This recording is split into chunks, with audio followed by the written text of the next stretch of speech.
नमस्कार। जय हिंद दोस्तों। हम लोग यूपीपीसीएस 2024 के लिए अब प्री का तो जो अध्ययन कर रहे हैं करते ही रहेंगे और साथ साथ मेंस का भी अध्ययन करेंगे। तो प्रीलिम्स के लिए जो भी हमारे चैनल पे आपको करंट अफेयर्स मिल रहे थे या जो भी कुछ होगा वो मिलता ही रहेगा। बाकी अब हम मेंस का भी करेंगे, जिसमें हम लोग जीएस पेपर 1 करेंगे, 2 करेंगे और जो यूपी स्पेशल जुड़ा हुआ है पेपर 5 और 6 उसका करेंगे। 4 पेपर करने की कोशिश करेंगे। आज जो टॉपिक शुरू होने जा रहा है वह है भारतीय कला एवं संस्कृति। कला एवं संस्कृति के अंतर्गत वास्तुकला, मूर्तिकला, चित्रकला, संगीत, नृत्य, भाषा, साहित्य और दर्शन यह सब सिलेबस में है, जिसमें आज हम बात करेंगे भारतीय वास्तुकला, मूर्तिकला और मृदभांड के बारे में। यहाँ से शुरुआत करेंगे। भारतीय वास्तुकला का वर्गीकरण देखेंगे। सबसे पहले हम लोग बात करेंगे प्राचीन भारत में। सबसे पहले जब वर्गीकरण होगा तो प्राचीन भारत में देखेंगे, जिसके अंतर्गत आज हम पढ़ेंगे हड़प्पाई कला और वास्तुकला के बारे में। हड़प्पाई कला और वास्तुकला के बारे में आप बता दें तो हड़प्पा से कई कई नगरों की विशेषताएं पूछ लिया जाता है और कभी हो सकता है पूछ लिया जाए कि सिंधु घाटी सभ्यता के कुछ महत्वपूर्ण स्थल बताइए, या सिंधु घाटी सभ्यता में जो उत्तर प्रदेश में पाए गए महत्वपूर्ण स्थल उनके बारे में उल्लेख कीजिए। तो ये सब प्रश्न कहीं पूछे जा सकते हैं। अगर हम लोग विस्तार से पढ़े रहेंगे बहुत अच्छे से लिख ले जाएंगे। सीधे हम लोग देखते हैं हड़प्पाई कला और वास्तुकला के बारे में। हड़प्पाई कला और वास्तुकला ईसा पूर्व तीसरी सहस्त्राब्दी के द्वितीय अर्धांश लगभग 2500 ईसा पूर्व के आसपास की बात है। सिंधु नदी के तट पर एक समृद्ध सभ्यता का प्रादुर्भाव हुआ, जो आगे चलकर उत्तर पश्चिम और पश्चिम भारत के विशाल भाग में फैल गई। इस सभ्यता के दो प्रमुख स्थल हुए हड़प्पा और मोहनजोदड़ो। शहरी नियोजन के आरंभिक और सर्वोत्तम उदाहरणों में से ये सब एक रहे हैं। अब हम लोग यहाँ देखेंगे सिंधु घाटी सभ्यता के कुछ महत्वपूर्ण स्थल। ये महत्वपूर्ण है, कभी भी पूछा जा सकता है कि सिंधु घाटी सभ्यता के कुछ महत्वपूर्ण स्थलों का उल्लेख कीजिए। तो आपको कम से कम 10, 12, 20 स्थल जो भी हैं महत्वपूर्ण उनको जानते रहना चाहिए। और यहाँ से तो प्रीलिम्स में भी क्वेश्चन आ जाता है कि फला स्थल किस शहर में है या किस राज्य में है, तो अच्छे इसको देखते हैं। सिंधु घाटी सभ्यता के कुछ महत्वपूर्ण स्थल, जैसे वर्तमान पाकिस्तान में जो हड़प्पा है, रावी नदी के तट पर यह स्थित है। यह भी पूछा जा सकता है कि कौन सा स्थल कौन सी नदी के किनारे है, तो हड़प्पा रावी नदी के तट पर है। विशाल चबूतरों वाले शिक्षा अन्नागारों की 2 कतारें, लिंग और यौन के पाषाण प्रतीक, मातृ देवी की मूर्ति, ताम्र, तुला और दर्पण खुदाई में प्राप्त हुआ। ताम्र, तुला और मातृ देवी की मूर्ति, इसको अंडरलाइन करिएगा। यहाँ से प्रश्न बन सकता है कि ताम्र, तुला और मातृ देवी की मूर्ति कहाँ से प्राप्त हुई, तो यह हड़प्पा से प्राप्त हुई, इसको याद कर लेंगे। आगे बात करते हैं वर्तमान पाकिस्तान में मोहनजोदड़ो। वर्तमान पाकिस्तान में यह भी स्थित है, मोहनजोदड़ो भी सिंधु नदी के तट पर स्थित है। नर्तकी की प्रसिद्ध कांस्य मूर्ति यहाँ से प्राप्त हुई और पशुपति की मोहर प्राप्त हुई है। बृहद स्नानागार कहाँ से प्राप्त हुआ है, यहीं से प्राप्त हुआ है। समाधान आदि प्राप्त हुआ, इसके बारे में जानते रहेंगे। और बृहद स्नानागार प्रीलिम्स में पूछा जाता है, यह कहाँ से मिला है, तो यह मोहनजोदड़ो से मिला हुआ है। यहाँ से आपको कांस्य की नर्तकी की प्रसिद्ध कांस्य की जो मूर्ति मिली हुई है और पशुपति की मोहर भी मिली हुई है। तीसरा स्थल है गुजरात में धौलावीरा। सबसे नवीनतम खोजा गया शहर है यह गुजरात का धौलावीरा। चौथा है गुजरात में लोथल। यह सिंधु सभ्यता का मैनचेस्टर कहा जाता है। यहाँ पे गोदीवाड़ा जहाज बनाने का स्थान जिसे बोलते हैं, तो गोदीवाड़ा के साथ मिले लोथल से 45 डिग्री, 90 डिग्री और 180 डिग्री कोण मापने वाले उपकरण यहाँ से मिले हैं। लोथल बहुत महत्वपूर्ण है प्रीलिम्स के दृष्टिकोण से। बंदरगाह सिटी रहा है सिंधु घाटी सभ्यता का। तो गुजरात में लोथल, यह भोगवा नदी के किनारे स्थित, यह भी याद रखेंगे नदी के बारे में भी। तो लोथल भोगवा नदी के किनारे स्थित है, सिंधु घाटी सभ्यता का मैनचेस्टर कहलाता है। 5वां स्थल हरियाणा में राखी गढ़ी। हरियाणा में राखी गढ़ी सिंधु घाटी सभ्यता का सबसे बड़ा स्थल माना जाता है जो भारत में स्थित है। अन्नागार, कब्रिस्तान, नालियाँ, टेराकोटा की ईंटें मिली हैं। इसे हड़प्पा सभ्यता की प्रांतीय राजधानी कहा जाता है। अगर प्रश्न बन गया कि हड़प्पा सभ्यता की प्रांतीय राजधानी किसे कहा जाता है, तो वह है राखी गढ़ी, इसको याद रखेंगे। राखी गढ़ी है कहाँ? हरियाणा में है, इसको याद रखेंगे। आगे बात करते हैं, छठा पॉइंट है इसका रोपड़, पंजाब में स्थित है, सतलज नदी के तट पर स्थित है। यहाँ अंडाकार गड्ढे में मानव शव के साथ दफन कुत्ता तथा तांबे की कुल्हाड़ी के साक्ष्य मिले हैं। कहाँ पे? रोपड़ में मानव शव के साथ कुत्ते को दफनाए जाने का और तांबे की कुल्हाड़ी का साक्ष्य मिला है। और आज़ादी के बाद खोजी गई यह सिंधु घाटी सभ्यता की पहली साइट है। आगे बात करते हैं, राजस्थान में स्थित है बालाथल और कालीबंगा। राजस्थान में स्थित है क्या? बालाथल और कालीबंगा। यहाँ पे अग्नि वेदिकाएँ, चूड़ी के कारखाने और ऊँट की हड्डियाँ मिली। तो चूड़ी का कारखाना कहाँ मिला यह देख लेंगे। यह कहाँ मिला? राजस्थान में बालाथल और कालीबंगा से। आगे हम लोग देखते हैं, गुजरात में सुरकोटडा घोड़े की हड्डियों का पहला वास्तविक अवशेष यहीं से मिला है। तो सीधे प्रश्न आता है कि घोड़े की हड्डियों का अवशेष कहाँ से मिला? तो सुरकोटडा से मिला, यह गुजरात में स्थित है। आगे बात करते हैं, हरियाणा में बनावली महत्वपूर्ण स्थल है। पूछा जाता रहता है अक्सर प्रीलिम्स में कि बनावली स्थित कहाँ है, तो यह हरियाणा में स्थित है। सूखी हुई सरस्वती नदी पर यह स्थित है बनावली। और वर्तमान में देखें तो हम कह सकते हैं कि यह घग्गर नदी किनारे स्थित है। खिलौना हल, अंडाकार बस्ती, अरिये गलियों वाला एकमात्र नगर। तो यहाँ से मिट्टी के जो खिलौने होते थे जिसमें हल बना होता था मिट्टी से, उसकी वह भी प्राप्त हुआ यहाँ से। तो मिट्टी का हल कहाँ मिला है? बनावली में। यह प्रश्न बन सकता है, जिसे खिलौना हल कहा गया है। आगे बात करते हैं, 10वां पॉइंट है, यमुना नदी के तट पर मेरठ। उत्तर प्रदेश में आलमगीरपुर सिंधु घाटी सभ्यता का सबसे पूर्वी स्थल है। कौन? यहाँ से ही प्रश्न बन सकता है कि सिंधु घाटी सभ्यता का सबसे पूर्वी स्थल कौन है? वह है आलमगीरपुर, उत्तर प्रदेश। 11वां पॉइंट है, पाकिस्तान में स्थित मेहरगढ़ को सिंधु घाटी सभ्यता का अग्रदूत माना जाता है। यहाँ मिट्टी के बर्तन, तांबे के औजार इत्यादि मिले। आगे बात करते हैं, 12 नंबर पॉइंट, चौहूदड़ो भारत का लंका शहर इसे कहते हैं। चौहूदड़ो को क्या कहते हैं? भारत का लंका शहर। बिना गढ़ वाला अकेला सिंधु का शहर था। सिंधु घाटी सभ्यता में बिना गढ़ वाला यह अकेला शहर था। वर्तमान में पाकिस्तान में स्थित है। मनके बनाने का कारखाना, लिपस्टिक का उपयोग यहाँ पाया गया। तो यह भी याद रखेंगे कि मनके बनाने का कारखाना और लिपस्टिक का उपयोग कहाँ से प्राप्त होता है? तो वह है चौहूदड़ो से। और बिना गढ़ वाला यह सिंधु घाटी सभ्यता का एकमात्र शहर है। वर्तमान में कहाँ है? पाकिस्तान में स्थित है। आगे बात करते हैं, कोट दीजी पाकिस्तान में यह भी स्थित है। कोट दीजी पाकिस्तान में स्थित है। टार बैल और माँ देवी की मूर्तियां यहाँ पे खुदाई में पाई गई। तो कोट दीजी इतना याद रखेंगे, पाकिस्तान में स्थित है। सुतकांगे डोर के बारे में बात करें तो इंडस वैली सिविलाइजेशन का यह सबसे पश्चिमी स्थल है, पाकिस्तान में स्थित है। यहाँ मिट्टी की चूड़ियाँ मिली हैं। तो मिट्टी की चूड़ियाँ कहाँ से मिली हैं, यह भी प्रश्न बन सकता है। तो यह मिली है सुतकांगे डोर से। और इंडो वैली सिविलाइजेशन के सबसे पश्चिमी स्थल है, सिंधु घाटी सभ्यता का सबसे पश्चिमी स्थल पाकिस्तान में स्थित है। आगे बात करते हैं, 15 नंबर पॉइंट है, बालू भी एक शहर है हरियाणा का, याद रखेंगे। विभिन्न पौधों के अवशेष यहाँ से मिले।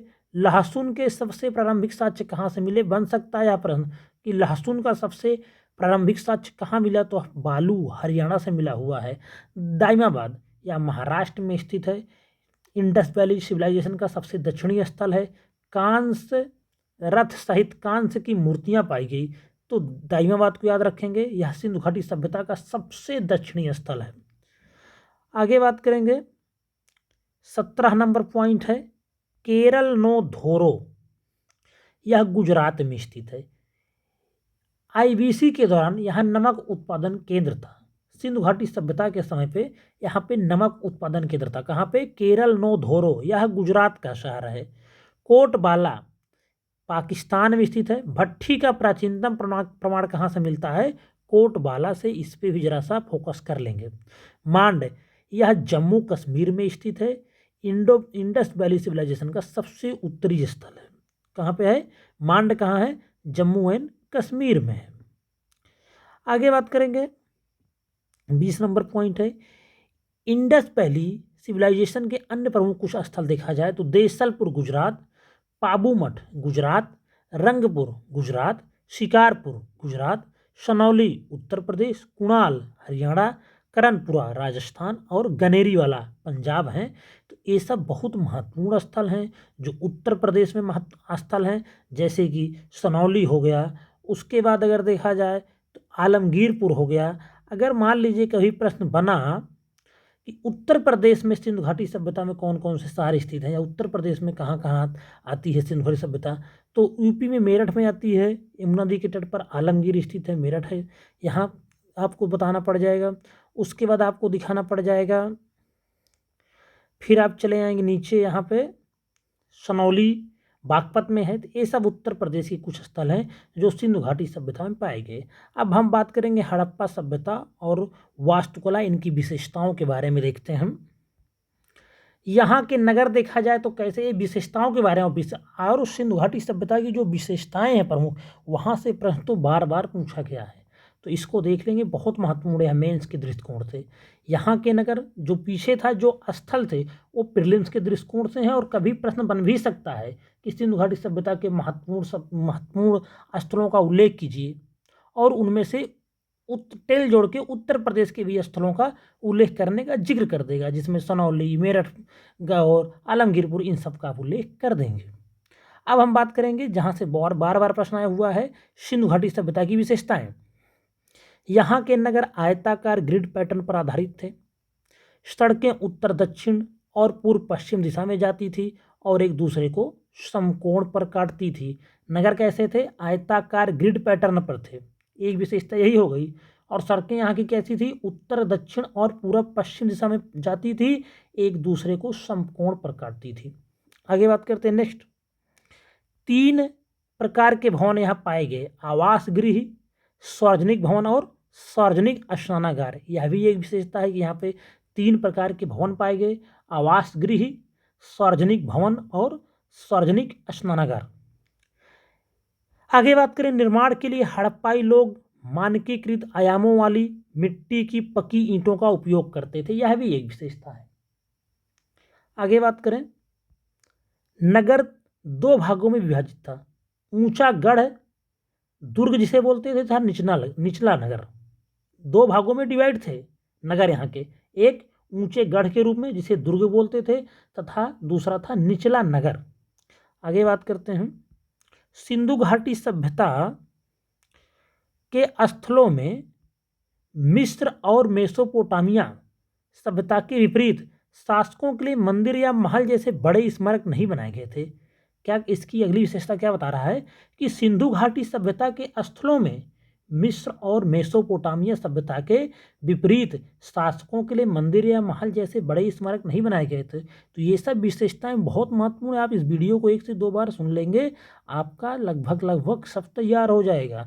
और अगर आप इसका PDF चाहिए तो आपको हमारे टेलीग्राम चैनल को ज्वाइन करना होगा। आपको सर्च करना होगा टेलीग्राम पे DUPPCS, उसके बाद टेलीग्राम चैनल का लिंक मिल जाएगा, DPCS नाम है जो चैनल का नाम है, और आप इसको ज्वाइन कर लेंगे। आगे बात करते हैं, हड़प्पाई नगरों की एक प्रमुख विशेषता थी सार्वजनिक स्नानागारों का प्रचलन था। इनमें सबसे प्रसिद्ध कौन था? मोहनजोदड़ो के उत्खनन अवशेषों में बृहत स्नानागार। अगर पूछा जाए बृहत स्नानागार कहाँ पे था, तो था मोहनजोदड़ो में। आगे बात करते हैं, कुछ घरों में सीढ़ियाँ थी। एक और विशेषता थी कि घरों में सीढ़ियों का प्रयोग होता था, और भवन जो होते थे वो 2 मंजिला भवन थे। आगे बात करते हैं, अधिकांश भवनों में निजी कुएं और स्नानागृह थे, और वायु संचार की भी उचित व्यवस्था थी। अधिकांश भवनों में निजी कुएं थे, स्नान गृह थे, और वायु संचार की भी उचित व्यवस्था थी। आगे बात करते हैं, हड़प्पा सभ्यता की सबसे प्रमुख विशेषता उसकी उन्नत जल निकासी व्यवस्था थी, और नालियां ढकी हुई थी। ये भी एक विशेषता है कि हड़प्पा सभ्यता की जो सबसे प्रमुख विशेषता देखा जाए तो उसकी उन्नत जल निकासी व्यवस्था थी, नालियाँ कैसी थी, ढकी हुई थी, यह भी एक महत्वपूर्ण विशेषता है। आगे बात करते हैं, मेसोपोटामियाई लोग सिंधु घाटी सभ्यता को मेलुहा कहते थे। मेसोपोटामिया में सिंधु घाटी की कई मोहरें मिली हुई हैं, जिससे आप कह सकते हैं कि व्यापार भी यहाँ उन्नत अवस्था में था। तो मेसोपोटामियाई लोग सिंधु घाटी को क्या कहते थे, मोलुहा कहते थे। यहाँ से प्रीलिम्स में प्रश्न बन सकता है कि मेलुहा कौन कहता था सिंधु घाटी सभ्यता को, या मेसोपोटामिया के लोग सिंधु घाटी सभ्यता के लिए कौन से नाम का प्रयोग करते थे, तो मेलुहा नाम का प्रयोग करते थे। और मेसोपोटामिया में सिंधु घाटी की कई मोहरों का पाया जाना यह सिद्ध करता है कि मेसोपोटामिया में और सिंधु घाटी सभ्यता के लोगों में व्यापार भी हुआ करता था उस समय। आगे बात करते हैं, ये तो विशेषताएं हो गई, आप इनको 1 से 2 बार सुन लीजिएगा। पीडीएफ आपको मिल जाएगा हमारे टेलीग्राम चैनल पे @UPPCS आपको ज्वाइन करना होगा। बात करेंगे हड़प्पाई सभ्यता की मूर्तियों के बारे में। हड़प्पाई सभ्यता की मूर्तियों के बारे में बात करेंगे। यहाँ से सबसे अधिक मोहर, कांस्य मूर्तियाँ, और यहाँ से सबसे अधिक क्या प्राप्त हुई, मोहरें प्राप्त हुई हैं, फिर कांस्य की मूर्तियाँ प्राप्त हुई और मृदभांड प्राप्त हुए हैं। मोहरों के बारे में बात करें तो इनको बनाने के लिए मुलायम पत्थर स्टेराइट व सर्वाधिक उपयोग किया जाता है। स्टेराइट का जो मोहर होती थी, इनको बनाने के लिए मुलायम पत्थर स्टेराइट का सर्वाधिक उपयोग किया जाता था। अधिकांश मोहरों पर चित्राक्षर लिपि में मुद्रा लेख भी है तथा इन्हें अभी तक नहीं पढ़ा जा सका है। मोहर की जो है विशेषता बताई जा रही है कि अधिकांश जो मोहर थी वो चित्राक्षर लिपि में मुद्रा लेख में है, लेकिन इन्हें अभी तक पढ़ा नहीं जा सका है। आगे बात करते हैं, किसी भी मोहर पर गाय का कोई साक्ष्य नहीं मिला। या फैक्ट याद रखेंगे कि किसी भी मोहर पर गाय का कोई साक्ष्य नहीं मिला। कुछ मोहरों पर गणितीय आकृतियां भी मिली हैं। संभवतः इनका उपयोग शैक्षणिक उद्देश्यों के लिए भी किया जाता होगा। स्वास्तिक सदृश डिजाइन वाली मोहरें भी पाई गई हैं। तो कुछ मोहरों पर गणितीय आकृतियां मिली हैं, संभवतः इनका उपयोग शैक्षणिक उद्देश्यों के लिए भी किया जाता होगा। और आपको बता दूं, स्वास्तिक सदृश डिजाइन वाली मोहर भी पाई गई है। आगे बात करते हैं मुख्य मोहर के बारे में। तो पशुपति की तथा यूनिकॉर्न वाली मोहर को मुख्य मोहर कहेंगे। आगे बात करते हैं कांस्य मूर्तियों के बारे में। हड़प्पा सभ्यता व्यापक पैमाने पर कांसे की ढलाई प्रथा की साक्षी थी। कांसे की जो हड़प्पा सभ्यता में मूर्ति व्यापक पैमाने पर कांसे की ढलाई प्रथा की साक्षी थी उस समय की मूर्तियां। कांसे की मूर्तियों को लुप्त मोम तकनीक या सीयर प्रिड्यू का उपयोग करके बनाया जाता था। सीयर प्रिड्यू का उपयोग करके बनाया जाता था या लुप्त मोम तकनीक का उपयोग करते थे। जैसे उदाहरण में देखेंगे, मोहनजोदड़ो की कांसे की नर्तकी, कालीबंगा का कांसे का बैल, यह सब देखेंगे। बात करेंगे टेराकोटा के बारे में। टेराकोटा मूर्तियां बनाने के लिए पक्की हुई मिट्टी का उपयोग किया जाता है। टेराकोटा मूर्तियां बनाने के लिए पक्की हुई मिट्टी का उपयोग किया जाता है। मातृ देवी की मूर्ति, सींग वाले देवता का मुखौटा, खिलौने आदि यहाँ पे बनाए गए हैं। और इसमें देखें दाढ़ी वाले पुजारी मोहनजोदड़ो से प्राप्त हुई तथा स्टेराइट की बनी है। एक दाढ़ी वाले पुजारी की मूर्ति प्राप्त होती है जो कि मोहनजोदड़ो से प्राप्त होती है और स्टेराइट की बनी हुई है। पुरुष धड़ की लाल बलुआ पत्थर की मूर्ति कहाँ से प्राप्त हुई? हड़प्पा से प्राप्त हुई। पुरुष धड़ की लाल बलुआ पत्थर की मूर्ति कहाँ से मिली? हड़प्पा से प्राप्त हुई। आगे बात करेंगे मृदभांडों के बारे में। तो आपको बता दूं, ये 2 प्रकार के होते हैं, सादे मृदभांड और चित्रित मृदभांड। चित्रित मृदभांडों को लाल व काले मृदभांडों के रूप में भी जाना जाता है, क्योंकि इसमें पृष्ठभूमि को रंगने के लिए लाल रंग का प्रयोग किया जाता था और चमकदार काले रंग का प्रयोग लाल पृष्ठभूमि पर डिजाइन और आकृतियां बनाने के लिए किया जाता था। चित्रित मृदभांडों को लाल व काले मृदभांडों के रूप में भी जाना जाता है, क्योंकि इसमें पृष्ठभूमि को रंगने के लिए लाल रंग का प्रयोग किया जाता था और चमकदार काले रंग का प्रयोग लाल पृष्ठभूमि पर डिजाइन और आकृतियां बनाने के लिए किया जाता था। और मृदभांडों में से चाक पर बनाए गए मृदभांड अति उत्तम हैं। बात करेंगे सिंधु घाटी सभ्यता के दौरान प्रयोग की जाने वाले आभूषणों की। अगर आभूषण के बारे में बात किया जाए तो हड़प्पाई लोग आभूषण बनाने के लिए मूल्यवान धातुओं और रत्नों से लेकर हड्डी और यहाँ तक कि पकी हुई मिट्टी जैसे विविधतापूर्ण सामग्री का उपयोग करते थे। आभूषण के बारे में बात करें तो हड़प्पाई लोग आभूषण बनाने के लिए मूल्यवान धातुओं, रत्नों से लेके हड्डियों और यहाँ तक कि पकी हुई मिट्टी जैसे विविधतापूर्ण सामग्री का उपयोग करते थे। कार्नेलियन, नीलम, क्वार्टाज, स्टेराइट आदि से बने हुए मनके भी काफ़ी लोकप्रिय थे। यह बात चौहूदड़ों और लोथल में मिले कारखानों से स्पष्ट है। कपड़ों के लिए हड़प्पाई लोग कपास और ऊन का प्रयोग करते थे। कपड़ों के लिए हड़प्पाई लोग किसका प्रयोग करते थे? कपास और ऊन का, यह भी जानते रहिएगा। बाल और दाढ़ी की विभिन्न शैलियों से अनुमान लगाया जा सकता है कि उस समय के लोग फैशन के प्रति भी सजग थे। कहने का मतलब सिंधु घाटी सभ्यता जो थी वो बहुत आधुनिक किस्म की सभ्यता थी। तो मेंस के दृष्टिकोण से आपको इतना ही देखना है। मौर्य कला और स्थापत्य कला के बारे में कल देखेंगे। यहाँ पे आप देख लिए सिंधु घाटी सभ्यता में आभूषण कैसे थे, उनकी क्या विशेषता थी। मृत भांडों के बारे में देखा आपने, टेराकोटा के बारे में देखा, कांस्य मूर्तियों के बारे में देखा और मोहरों के बारे में देखा। जब हड़प्पा सभ्यता की मूर्तियों के बारे में आएगा तो आपको मोहरों के बारे में लिख देना है, टेराकोटा के बारे में लिखना है, मृत भांड के बारे में लिखना, आभूषण के बारे में लिखना है। इन सब का उल्लेख कल किया जाएगा। बाकी आपने सिंधु घाटी सभ्यता की विशेषता देखी है और सिंधु घाटी सभ्यता या हड़प्पा सभ्यता के प्रमुख स्थलों के बारे में आपने जानकारी प्राप्त किया। तो ये वीडियो आपको प्रीलिम्स के लिए भी मेंस के लिए दोनों पॉइंट ऑफ व्यू से बहुत महत्वपूर्ण है। वीडियो को पूरा देखिए और अगर आपको कुछ कहना है तो आप कमेंट कर सकते हैं, आप अपना सुझाव दीजिए और आप इसकी PDF प्राप्त कर सकते हैं। टेलीग्राम पे आपको ज्वाइन करना है @TheUPPCS हमारा चैनल आ जाएगा, फिर आप उसको ज्वाइन कर लीजिए और वहाँ पे आपको इसको PDF मिल जाएगी। वीडियो यहाँ पे समाप्त हो रहा है। वीडियो अगर आपको पसंद आए तो लाइक करें, कुछ भी कहना है तो आप कमेंट कर सकते हैं। धन्यवाद।